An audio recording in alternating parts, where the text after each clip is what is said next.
ജന്മദിനം. കഥ വൈക്കം മുഹമ്മദ് ബഷീർ. ശബ്ദം നൽകുന്നത് അലിയാർ.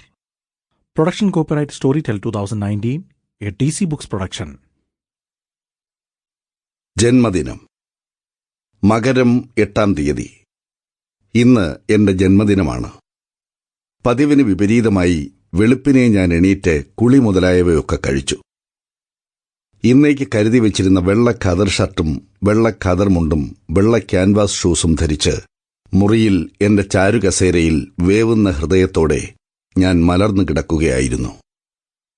എന്നെ വെളുപ്പിനെ കണ്ടതിനാൽ എന്റെ മുറിയുടെ അടുത്ത് വലിയ നിലയിൽ കഴിഞ്ഞുകൂടുന്ന BA വിദ്യാർത്ഥി മാത്യുവിന് വലിയ അത്ഭുതം തോന്നി. അദ്ദേഹം മന്ദഹാസത്തോടെ എനിക്ക് പ്രഭാതവന്ദനം നൽകി. Hello, good morning. ഞാൻ പറഞ്ഞു, യെസ്, ഗുഡ് മോർണിംഗ്. അദ്ദേഹം ചോദിച്ചു, എന്താ ഇന്ന് പതിവില്ലാത്തതുപോലെ വെളുപ്പിനെ? വല്ലയിടത്തും പോകുന്നുണ്ടോ? ഓ, ഒന്നുമില്ല, ഞാൻ പറഞ്ഞു. ഇന്നെന്റെ ജന്മദിനമാണ്. Your birthday? യെസ്.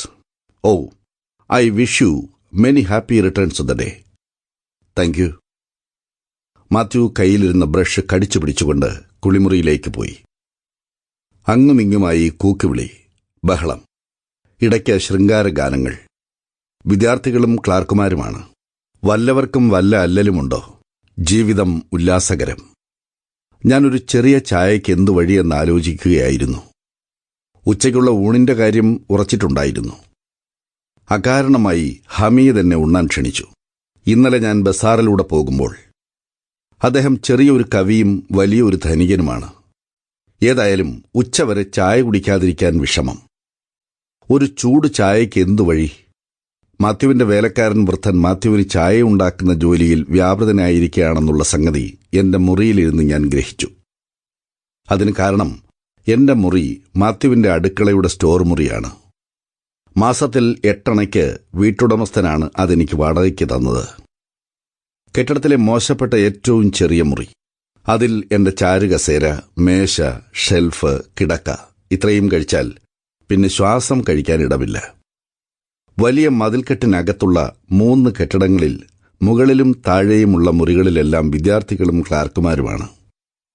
വീട്ടുടമസ്ഥന് വേണ്ടാത്തതായ ഒരൊറ്റയാൾ ഞാൻ മാത്രം. എന്നോടുള്ള ഇഷ്ടക്കുറവിന് കാരണം ശരിക്ക് വാടക കൊടുക്കാത്തത് തന്നെ. എന്നോട് ഇഷ്ടമില്ലാത്തതായി വേറെ 2 കൂട്ടരുണ്ട്, ഹോട്ടൽക്കാരനും ഗവൺമെന്റും. ഹോട്ടൽക്കാരനാണെങ്കിൽ ഞാൻ കുറച്ച് പണം കൊടുക്കാറുണ്ട്. സർക്കാരിന് ഒന്നുമില്ല, എങ്കിലും എന്നെ കണ്ടുകൂടാ.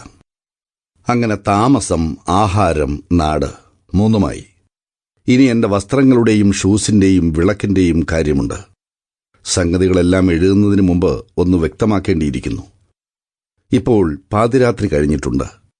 കടലാസും പേനയുമായി എന്റെ മുറിയിൽ നിന്നിറങ്ങി വളരെ സമയമായി ഈ പട്ടണത്തിൽ ചുറ്റി നടക്കുകയായിരുന്നു. വേറെ വിശേഷത്തിനൊന്നുമല്ല. ഈയൊരു ദിവസത്തെ ഡയറി ആദ്യം മുതൽ അവസാനം വരെ എഴുതണം. സാമാന്യം ഭേദപ്പെട്ട ചെറുകഥയ്ക്കുള്ള സാധ്യതകൾ ഇതിലുണ്ട്. പക്ഷേ എന്റെ മുറിയിലെ വിളക്കിൽ എണ്ണയില്ല. എഴുതുവാൻ വളരെയുണ്ട് താനും.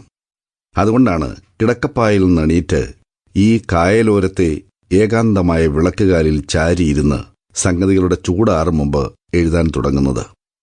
പെയ്യുവാൻ പോകുന്ന കാർമേഘങ്ങൾ പോലെ ഈ ദിവസത്തെ സംഭവങ്ങളെല്ലാം എന്റെ അന്തരംഗം പൊട്ടുമാറ് തിങ്ങി വിങ്ങി നിൽക്കുന്നു. അസാധാരണമായി ഒന്നുമില്ല. പക്ഷേ എന്റെ ജന്മദിനം. ഞാൻ സ്വദേശത്തിൽ നിന്നെല്ലാം വളരെ ദൂരെ, അന്യനാട്ടിൽ.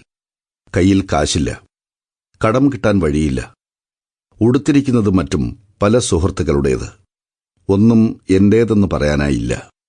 ഈ നിലയിലുള്ള ജന്മദിനത്തിന്റെ അനേകം പുനരാവർത്തനങ്ങൾ ഉണ്ടാവട്ടെ എന്ന് മാത്യു ആശംസിച്ചപ്പോൾ എന്റെ ഹൃദയത്തിന്റെ അകക്കാമ്പ് ലേശം വേദനിച്ചു. ഞാൻ ഓർക്കുകയാണ്. മണി 7. ഞാൻ ചാരുകസേരയിൽ കിടന്നുകൊണ്ട് ഓർത്തു, ഈ ദിനമെങ്കിലും കളങ്കമില്ലാതെ സൂക്ഷിക്കണം. ആരോടും ഇന്ന് കടം വാങ്ങാൻ പാടില്ല. ഒരു കുഴപ്പവും ഇന്നുണ്ടാവരുത്. ഈ ദിവസം മംഗളകരമായി തന്നെ പര്യവസാനിക്കണം.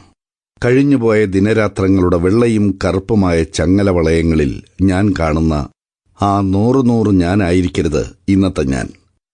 ഇന്നെനിക്ക് എത്ര വയസ്സ് കാണും? കഴിഞ്ഞ കൊല്ലത്തേക്കാൾ ഒന്ന് കൂടിയിട്ടുണ്ട്. കഴിഞ്ഞ കൊല്ലത്തിൽ 26. Sample complete. Ready to continue?